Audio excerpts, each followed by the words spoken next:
જય માતાજી મિત્રો, સ્વાગત છે તમારું મારા રસોડામાં। આજે આપણે બનાવશું કાઠિયાવાડી ચણાના લોટનું શાક। એના માટે આપણે પહેલા અહીંયા 2 ટમેટા, 3 ડુંગળી, 1 મરચું, આદુનો ટુકડો અને કોથમીર લેશું। ટમેટા અને ડુંગળીને આપણે પહેલા મીડિયમ સાઈઝમાં કટ કરી લેશું।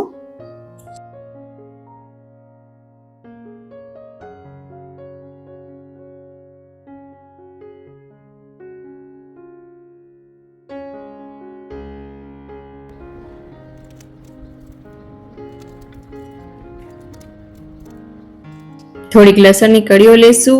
મરચું છે એક આપણે લીધું છે તે કટ કરી અને આદુનો ટુકડો ઉમેરીને આપણે તેને ખાંડી લેશું।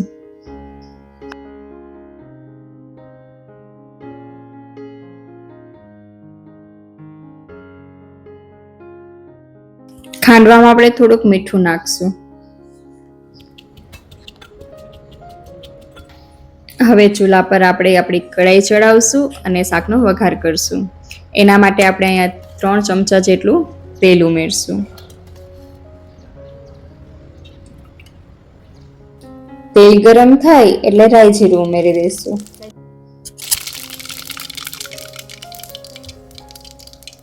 રાઈ જીરું બરાબર તતડી જાય એટલે આપણું લસણ મરચાંની જે પેસ્ટ બનાવી હતી એ ઉમેરી દઈશું। થોડીક હળદર અને સમારેલી ડુંગળી ઉમેરી દઈશું। આ શાક બનાવવું ખૂબ જ સરળ છે અને ઘરમાં કોઈ શાક ના હોય ને ત્યારે તમે આ શાક બનાવીને ખાઈ શકો છો।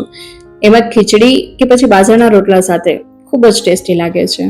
હવે અહીંયા આપણે સમારેલા ટમેટા ઉમેરી દઈશું અને બરાબરથી મિક્સ કરી દઈશું।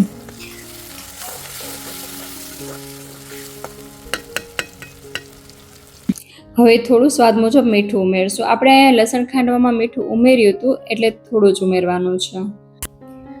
અને અહીંયા આપણે ટમેટાને એકદમ ગળી જાય ને એવા પકાવવાના છે એટલે થાળી ઢાંકીને 1 મિનિટ જેવું આપણે પકાવી લેશું।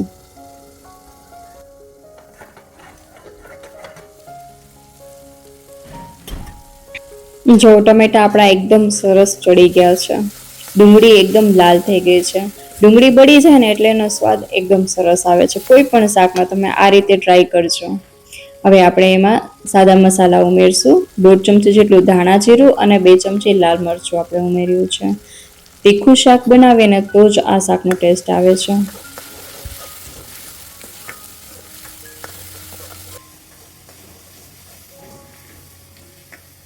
મસાલા થોડાક તેલમાં પકાવી અને હવે આપણે થોડુંક પાણી પહેલા ઉમેરશું। થોડુંક પાણી ઉમેરશું જેનાથી તેલ ને મસાલા બધા એકબીજામાં સરસ ભળી જશે। પછી આપણે બધું પાણી ઉમેરશું।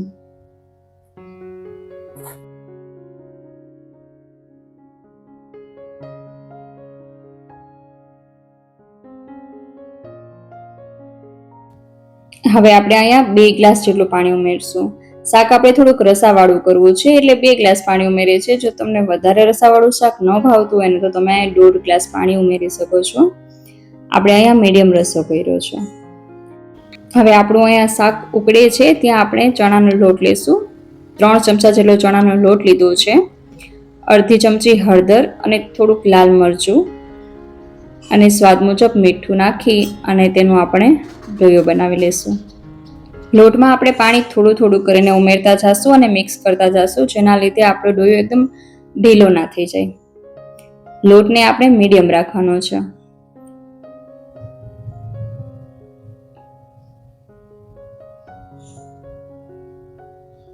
જો આ રીતનું હોવું જોઈએ, બહુ ઢીલું પણ નહીં બહુ કઠણ પણ નહીં। બહુ ઢીલું રાખશું ને તો આપણે જે ગાંઠિયા પાડીએ ને એ એકદમ નાના નાના પડે છે। જો હવે આપણે જારામાં તેલ લગાવી અને ગાંઠિયા પાડી લેશું। ગાંઠિયા પાડવામાં પણ એક ટ્રીક છે। જો આ રીતે પહેલા આપણે ગોળ ગોળ ફેરવતા જશું ને ગાંઠિયા પાડશું તો એનાથી શું થાય છે કે ગાંઠિયા નાના નાના પડે છે, બુંદી જેવા પડે છે। પણ જો આ રીતે આપણે હાથ ઉપરથી નીચેની સાઈડ લઈ જશું ને એ રીતે પાડશું તો ગાંઠિયા આપણા મોટા એકદમ ગાંઠિયા જેવા જ પડશે। તો આ વાતનું ખાસ ધ્યાન રાખવું। જો આ રીતના મોટા મોટા ગાંઠિયા પડે ને તો જ શાક સરસ લાગે છે। હાથને અહીંયા આપણે વજન દેવાનું છે। જો ધીમે ધીમે હાથે પણ આપણે પાડશું ને ગાંઠિયા તો પણ એ બરાબર નહીં પડે, ઝીણા ઝીણા પડશે। એટલે બરાબર આપણે લોટ લઈ અને ઉપરથી હાથ નીચેની સાઈડ લઈ જઈ અને વજન દઈને ગાંઠિયા પાડવાના છે, જેનાથી એકદમ પરફેક્ટ ગાંઠિયા પડશે આપણા. અને શાક પણ ખૂબ જ ટેસ્ટી લાગે છે. જો આ રીતે લોટ બરાબર બાંધેલો હોય ને તો જે ગાંઠિયા પાણીમાં જાય ને તો એ ઢીલા નથી પડતા. હવે આપણે બરાબરથી મિક્સ કરીને 1 મિનિટ સુધી ગાંઠિયા પકાવી લેવાના છે. જો આપણો રસો પણ થોડોક બળી ગયો છે ને ગાંઠિયા પણ ચડી ગયા છે. તો હવે આપણે ઉપર થોડું ધાણા જીરું અને ગરમ મસાલો છાંટશું, જેના લીધે શાકનો સ્વાદ ખૂબ જ સરસ આવે છે અને રસો પણ થોડોક ઘટ લાગે છે.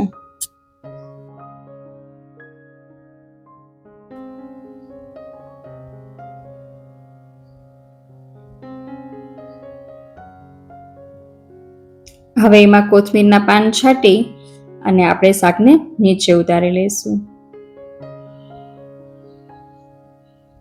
તૈયાર છે આપણું એકદમ તીખું ચટપટું કાઠિયાવાડી ચણાના લોટનું શાક.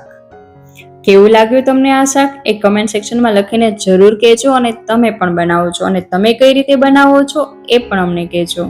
જો આ વિડીયો ગમ્યો હોય તો વિડીયોને એક લાઇક, શેર અને ચેનલને સબસ્ક્રાઇબ કરવાનું ના ભૂલતા. આગળ મળશું આવી જ રેસીપી લઈને. ત્યાં સુધી આવજો. Take care.